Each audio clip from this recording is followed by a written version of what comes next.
War Thunder just released their new battle pass, and inside of it we get this. This is the BV-155, and with my single game of playtime, I think this is going to be worth it.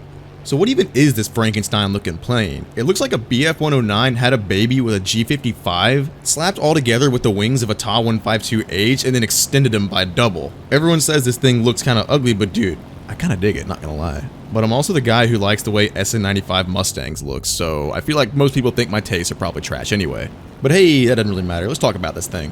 So the BV-155, this thing is designed for high altitude interception, but obviously you're not really going to be doing much of that in War Thunder. This thing has a maximum altitude of 17,000 meters, and it reaches its top speed at 15,000 meters, which, when are you going to be flying at 15,000 meters in War Thunder, especially in rank 3 props? Never. You're not going to be doing that. So unfortunately, you're really not going to be able to use this thing as it was designed to in real life, but that's okay because so far, I think this thing's going to be really, really good. Although I think it might suffer from Ta-152 syndrome. I haven't played that thing in years, but when I did, it still had a ground spawn, and it climbed, like, terribly, like it was a brick, but it had fantastic high altitude performance, and if you got above your opponents, it was really, really powerful. But then again, that kind of applies to every other prop fighter as well, so that's not really saying much. Anyway, as I said, I've only played one game in this thing. So obviously I've had all the playtime I need to make a quality video on this plane. But regardless of that, let's talk about the performance. This thing climbs so slowly. However, luckily you do get an air spawn with this thing, but even then, other props on the other team are going to be out climbing you, especially those pesky XP50s. And personally I think those are going to be your biggest struggle, those said XP50s. But of course we all know the reputation American teams have, and if you're somehow above those XP50s, you're going to be alright, but that's just the thing, that's if you somehow get above those XP50s. Anyway, I'm actually going to show you that one game I played, even though it's nothing crazy or special, it's just I have some time to sit down and play, and I played it, and I was like, wow, this is fun, I want to make a video on it, so now that's what I'm doing. Alright, so first up, we're taking a head-on with an A36. He evades, I evade, and I'm going to start looping around. A36 is going to be at very low speed, and is pretty much just going to fly straight, so I'm going to get right here on his tail.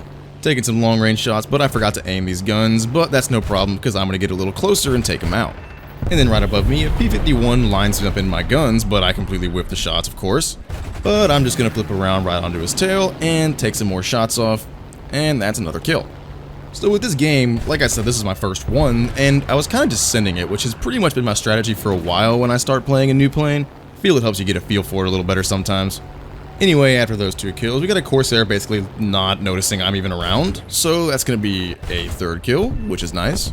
So next I got my sights set on this XP50 considering he's probably the biggest threat. But my two teammates, also in BV-155s, are also going for him and they're both above him, so I assume they're going to take him out. Right here I noticed a C202 at lower altitude with nobody else around, so I was like, hey, that's probably a free kill, so that's where I'm headed. Like I said, this is my first game in this thing. I'm not too worried about dying or anything because I just wanted to play all aggressively, but luckily it actually works out for me.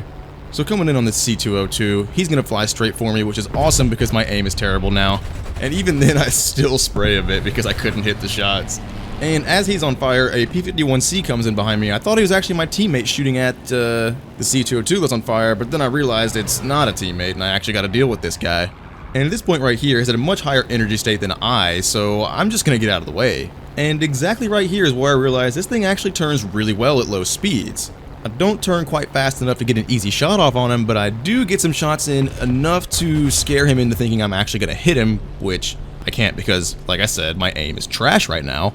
Or actually, now that I think about it, my teammates are probably coming in faster than me and probably were catching him, so that's probably why he actually turned. But that's okay because I actually get the kill, so woo! So at this point I actually RTB'd and was planning on J'ing out because I didn't feel like chasing an XP50 into space for the rest of the match, which that's the last guy, he was at XP50 from earlier.